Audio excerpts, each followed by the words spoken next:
I'm taking the next CEO for myself.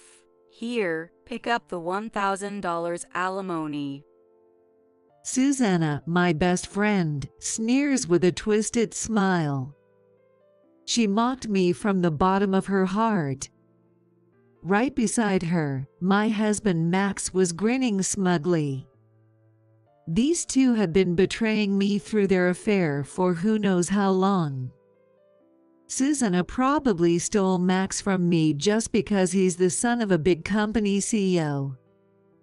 She's always loved money, but I never imagined she'd go as far as to steal her best friend's husband.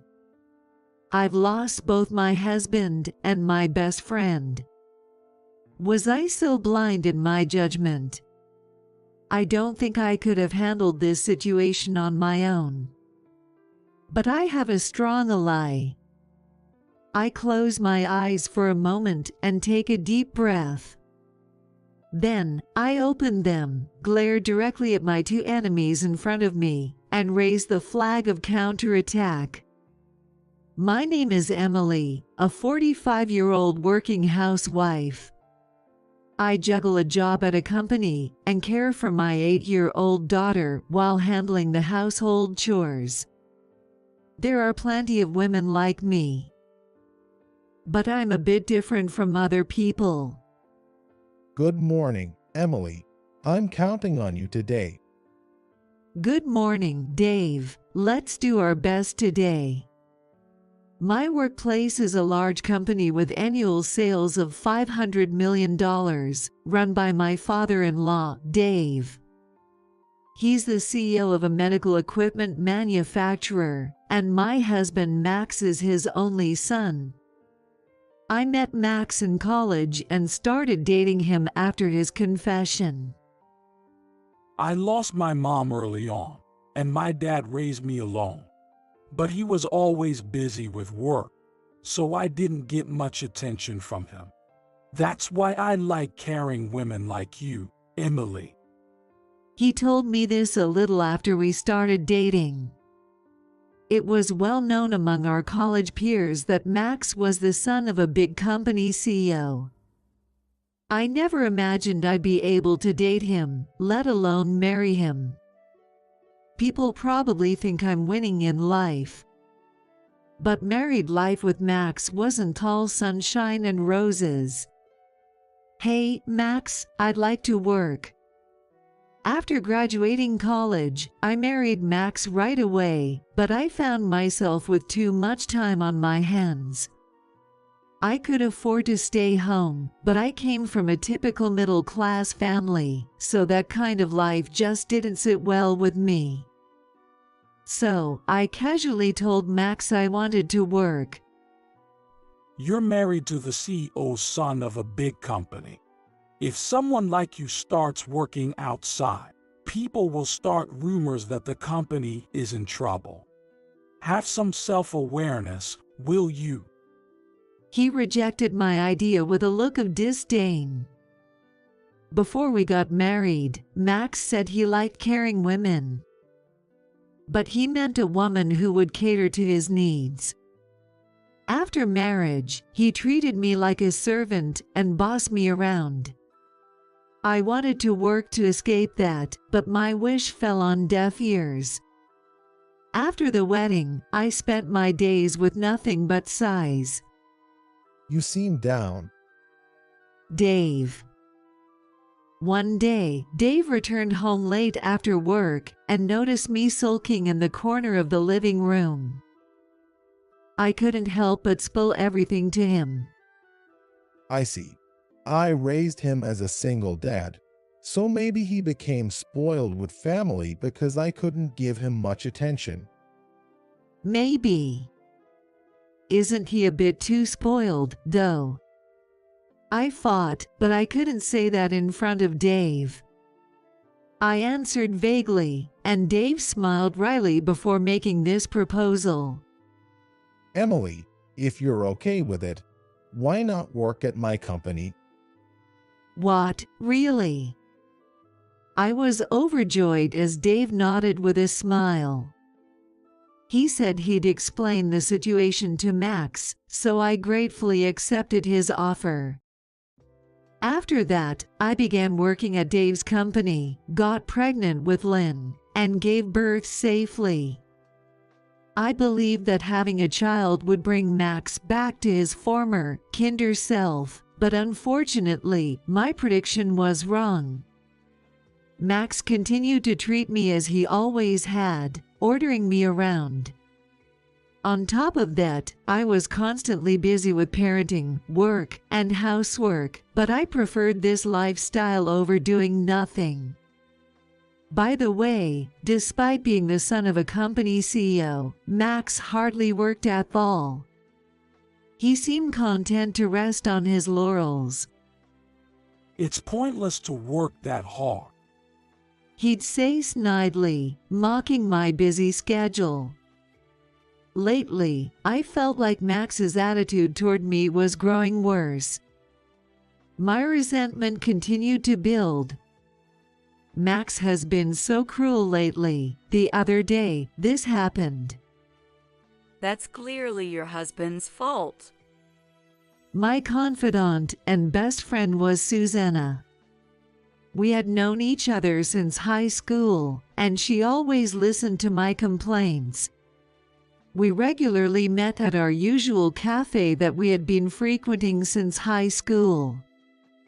Susanna was my best friend, and I cherished her deeply. I can't believe Max treats you so poorly when you're so kind and hard-working, Emily. Thanks, Susanna. Watching her express anger on my behalf made me chuckle. Sipping her favorite orange juice, Susanna continued. But he has always been like that, hasn't he? Have you met Max before, Susanna? Susanna looked briefly surprised, but quickly returned to a smile. I saw him at your wedding, but it's strange to say I know him just from one meeting. I probably formed an image of him just from hearing your stories. I see, Susanna. I didn't realize I complained to you so much. Apparently, I had vented to Susanna so often that she felt like she knew Max personally. I reflected on my actions. Susanna smiled wryly and shook her head. No, it's okay, Emily. Don't worry about it. Would you like some cake? I'm in the mood for something sweet. Sounds good. I continued to complain about Max, but Susanna listened kindly and patiently. Despite the increasing hurtful comments from Max lately, I managed to get through each day thanks to Susanna and Dave. But that daily life came to an abrupt end. Dave, why did you? One day, Dave suddenly fell ill and never returned home. I took care of him in the hospital, hoping for his recovery, but my wishes went unanswered. Though he was still energetic at first, Dave gradually weakened and then passed away. Grandpa. Lynn, who adored Dave, wore a sad expression. She had always accompanied me to the hospital and helped care for Dave. Meanwhile, as for his own son, Max. Since you're visiting the hospital, I don't need to go, right? He didn't visit Dave even once, nor did he show any sorrow when Dave passed away. I'm not really into this stuff, so I'll leave it all to you. He dumped all the arrangements for the funeral and paperwork on me.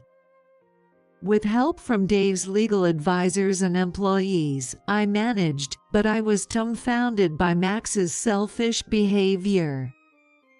He did attend the funeral as Dave's only son, but he didn't pay respects afterward and continued to come home late every night. Hey, I'm back. That day, Max returned home late as usual, and I looked at him with exasperation. Lynn had just finished her bath and was preparing for bed. Max's face was flushed, likely from drinking somewhere. Daddy, you smell like alcohol. Lynn muttered with a look of dismay, much like mine. Max, it hasn't even been half a month since Dave passed away. Where do you go every single day? I finally couldn't stand it any longer and confronted Max, but he just twisted his face in annoyance. It's my life. I can go where I want. Stop prying into my business. You don't have the right to tie me down. But Dave just passed away. So what? I have to stay home all the time. Being around your sad face makes me feel crazy. His unreasonable words made me snap back without thinking. Remember when I wanted to work, you told me to act like a CEO's son's wife with awareness. How about you start acting like a CEO's son? What will people think if you keep wandering around after your father just died? Whoa. In the middle of my sentence, Max threw his bag at me in anger. Fortunately, the bag didn't hit Lynn or me and fell to the floor instead. Max glared at me with fury in his eyes. Don't talk big to me. Next time you talk back, I won't let it slide. With an angry look, he stormed out of the living room. Left behind were only Lynn and I, stunned. Mom, are you okay? Lynn, who came to her senses before me, looked at me with concern. I forced a smile and turned to her.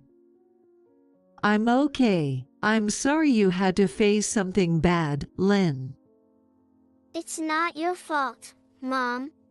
My kind daughter, who always looked out for me even at times like this, I hugged her gently. Without Lynn, I might have broken down.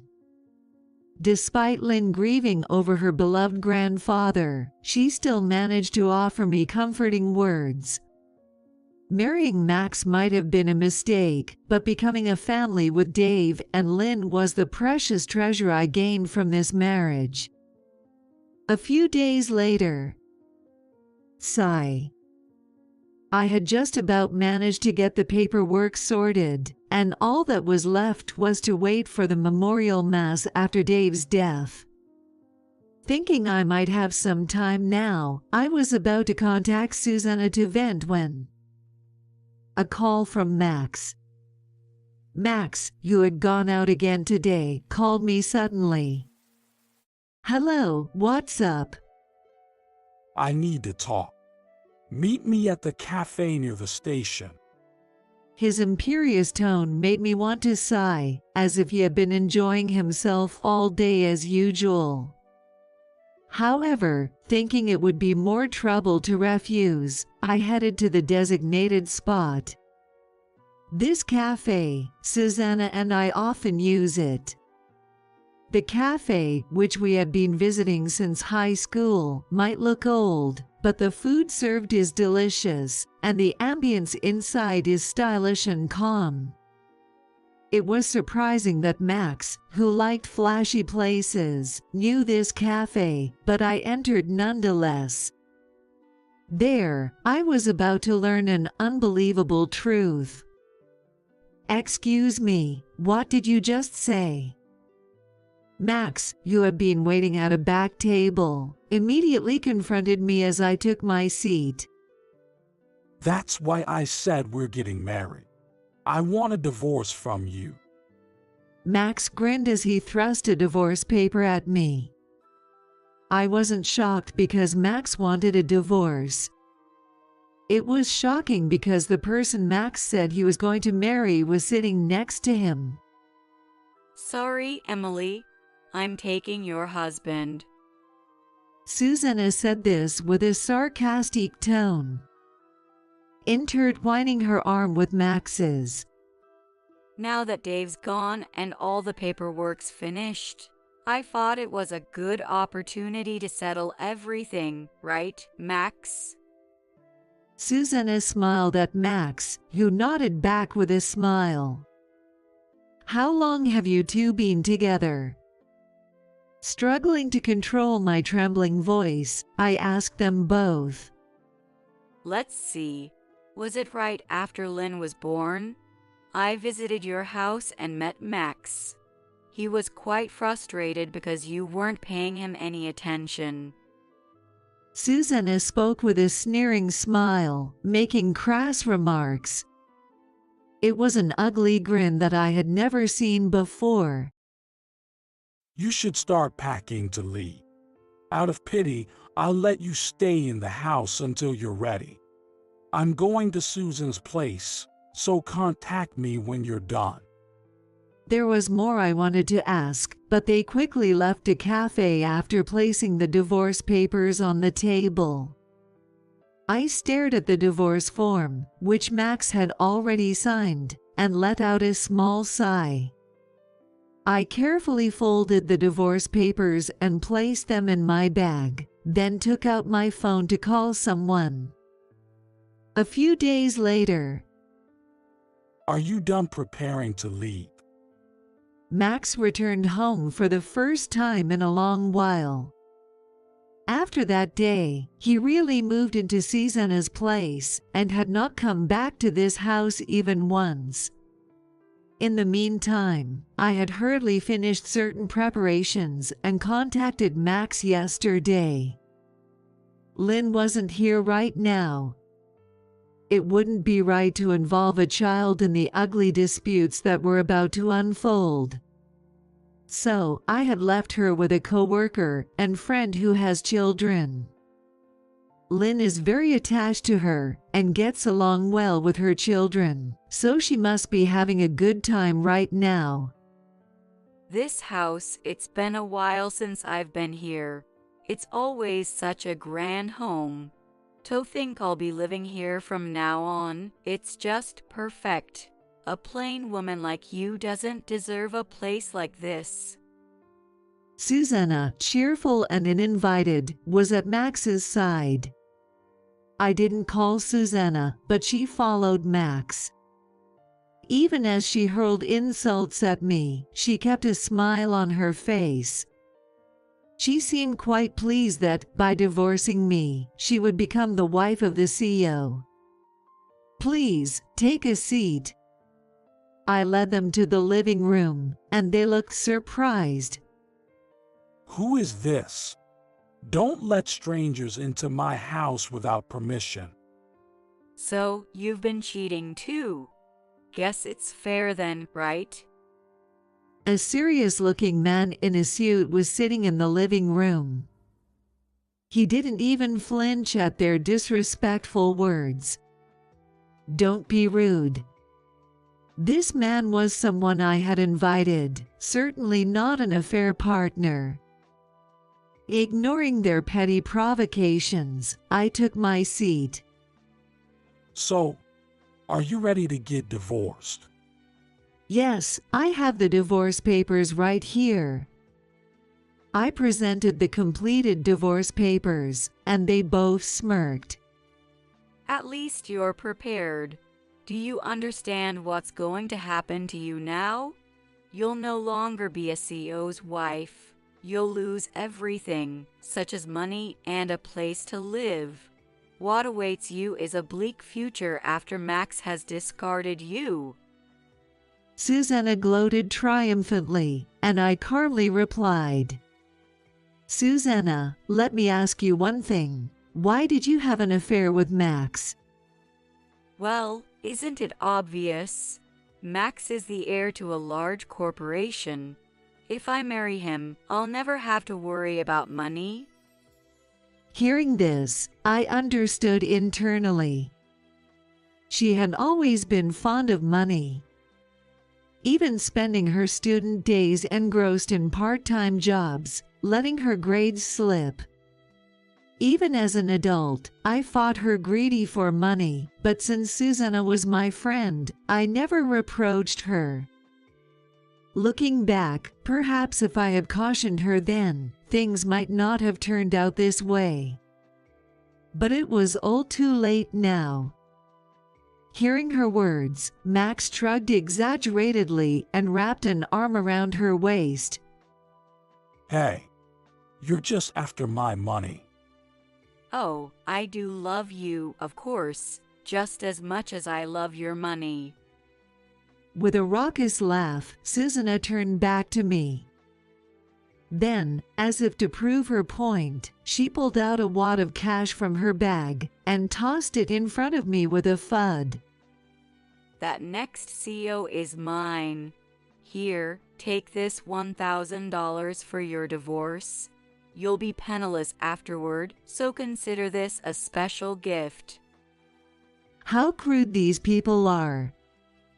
I grimaced at their despicable behavior and thought of a good comeback.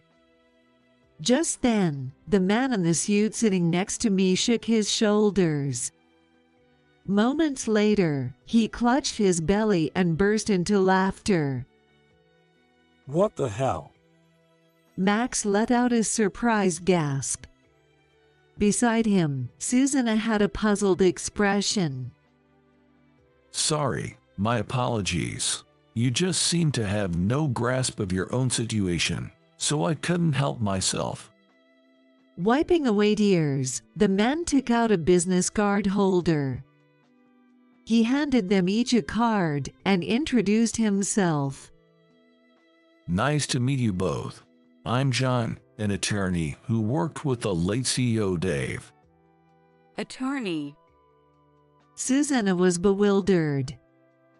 Max looked puzzled, as if he hadn't expected attorney to be in attendance. Then John dropped a bombshell that made them nearly jump out of their seats. So, you're Susanna, Max's mistress. You think he'll become the CEO's wife, but that's a huge misunderstanding. The heir is Emily, and Max is unemployed. John's words left both of them gaping in shock. Watching their faces, I remembered something. When Dave was still conscious in the hospital, he suddenly told me this. Emily, when I pass away, divorce him. Max is cheating on you. Dave's words surprised me, but at the same time, I wasn't too shocked. A few years ago, I found a woman's accessory in Max's bag, along with a hotel receipt, so I knew he was cheating. I briefly considered divorce, but I couldn't entrust Dave to Max, who was always fooling around. Besides, if I divorced Max, I'd get custody, and Dave and Lynn would be separated. Dave and Lynn were so close that I sometimes got jealous. I didn't want to break them up, so I turned a blind eye to Max's infidelity. At the time, I had no idea that Susanna was the other woman, nor did Dave seem to know the details. When I told Dave about it, he looked surprised for a moment and let out a deep sigh. I can't believe my actions have forced you into hardship, Emily. That's not it. Sure, it's partly for our daughter, but I didn't want to be separated from you either. I love you just as much as Lynn does. Dave looked like he was about to cry, but he smiled at my words. Then, with a determined expression, he said something even more surprising. If you're okay with it, I'll leave you everything. What? I don't want my inheritance going to Max. Dave had given up on Max long ago, just as I had. No way, Dave, I don't need your inheritance. Just stay healthy for as long as you can. I said that, but it seemed like Dave had already prepared everything. After he passed away, I contacted John to handle the paperwork, and he told me that Dave had left a will leaving everything to me. So, all of Dave's estate, including the company, will belong to Emily. John placed Dave's will in front of them. Just in case, he gave them a copy. It didn't take long for the just in case to happen. I'll never accept this. Max shouted and tore the will in half. Seeing the will split in two, I secretly sighed with relief that we'd made copies. You mean you're going to be the CEO? Next CEO is me. You're just a housewife. Sure, you worked at my dad's company, but just as a temp. What do you know about running it? Could he really not know this? I almost said it aloud. Instead, I kept my cool and told Max something he didn't know. I'm just a temp worker. That's not true. I'm the head of the secretary department. After marrying Dave, I started working at his company. At first, I was just a temp like Max said, but I discovered that I enjoyed working, so I worked hard at Dave's company and gained experience. My efforts were recognized, and I was promoted to a permanent position. After becoming a full-time employee, I climbed the corporate ladder steadily, eventually reaching the head of the secretary department. Our department's job is to support the busy CEO. I've been observing the CEO's work up close for years. Dave had intended to make me his successor for a while, so he secretly entrusted me with presidential duties to help me gain experience. Before he passed away, Dave even spoke with the executives. The next CEO isn't going to be you, Max, someone who spent all his time playing around and made no effort. It's going to be me, who's been working hard all this time. John nodded at my words. The formal procedures have already been completed. You and Susanna are the only ones who believe that Max will be the next CEO. The life seemed to drain from Max's face. His gaze wandered nervously until it landed on the torn will on the table, where he fixated on one sentence. It was Dave's words of rejection for his son. I won't leave any inheritance to my only blood relative, Max. Cutting off his son must have been tough. But Max had lived selfishly enough to push his own father to this. This outcome was Max's own doing. I returned the $1,000 that had been thrown at me earlier to the two of them, now as pale as ghosts. From now on, things will be hard without money, right? Max won't be the next CEO. I'll divorce him, and you'll be thrown out of this house, losing everything. So here, take this back. Consider it a little help with your living expenses. Susanna's face flushed bright red with rage at my words, and she shouted, You've got to be kidding. I refuse to accept this. She violently slapped my hand when I tried to return the $1,000. Then, her face contorted with anger, she glared at John and approached him threateningly. Max is his only blood relative. It's only natural that Max should inherit the company. It's unforgivable that she would inherit everything. Susanna's face was beet red with fury. John looked at her with an exasperated expression. You say you won't accept it, but you two are the only ones who haven't. Legally, all procedures have been completed, and the company's board unanimously agrees that Emily should be the next CEO. I also personally believe it's better for Emily to lead. John glanced at Max. I'm the company's attorney, but Max, have you ever met with me once? You haven't, right? You even mistook me for Emily's lover. He let out a deep sigh. If you had taken your job as the next CEO seriously, you would have met with me many times. It's absurd that someone who hasn't trained as a CEO should suddenly inherit the role. If that were to happen, the company left by Dave would crumble. A major task like running a company is impossible for someone incompetent. I'm not a business owner, but I know that much. I was a little surprised by John's candid words. When I glanced at him, I saw a hint of anger on his face. John had been indebted to Dave for a long time. When John was just starting his law firm and struggling for work, Dave had given him business, helping him stay afloat. Afterward, Dave appointed him as the company's attorney, and John often said he could never repay Dave. John seemed angry at Max for ignoring Dave all this time. Max sat slumped in his chair, staring at the floor. His face ghostly white. Damn it. Susanna couldn't seem to accept it, lunging at John. I grabbed her hand and stopped her. Let me go. You loser who couldn't even discipline your husband. Don't touch me. I didn't respond to her vile words, calmly stating the facts.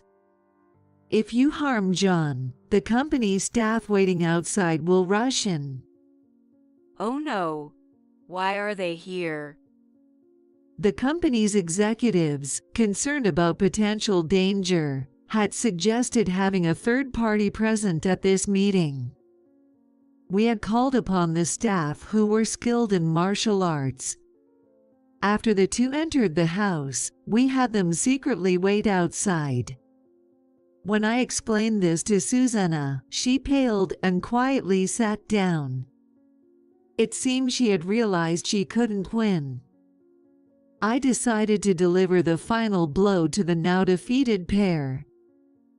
I'm going to demand compensation from both of you. John and I have already discussed this. At the mention of claiming damages, the two of them quickly looked up, their shoulders drooping. Then, Susanna tried to cling to me. I'm so sorry. Just forgive me for this, please. I truly regret it. I'll apologize as much as it takes to satisfy you. You'll forgive me, right?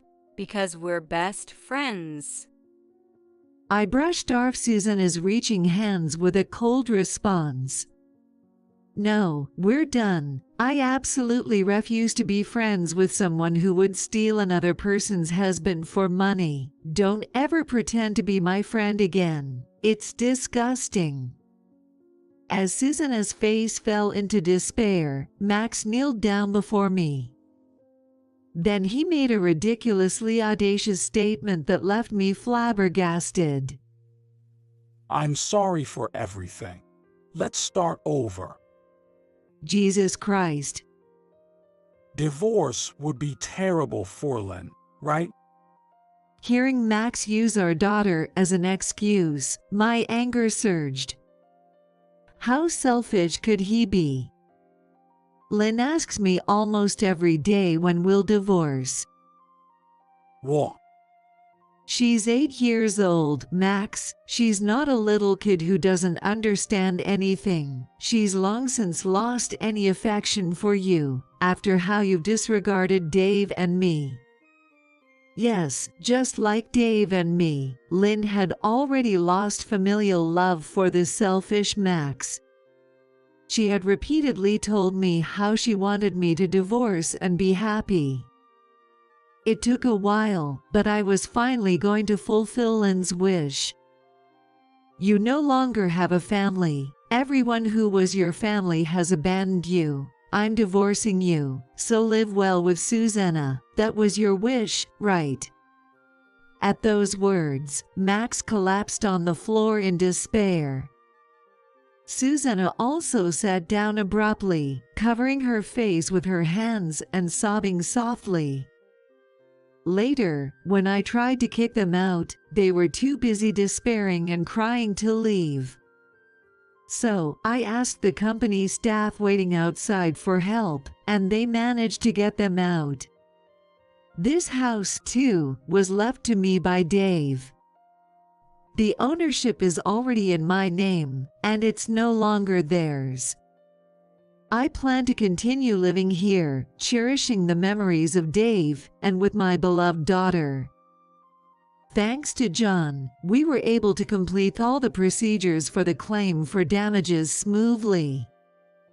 Max had to sell his belongings and still had to borrow from a loan shark to cover the rest. I wonder what kind of shady lenders would loan to someone like Max, but as long as he pays the damages, it doesn't matter to me. Susanna exhausted her savings to pay the damages and tried to borrow from friends when she fell short. However, once her friends found out about her affair, they all cut ties with her. Among them were friends Susanna and I had in common. They were all disgusted with Susanna and worried about me. According to what I heard from these friends, Max, with nowhere else to go and no money, moved in with Susanna.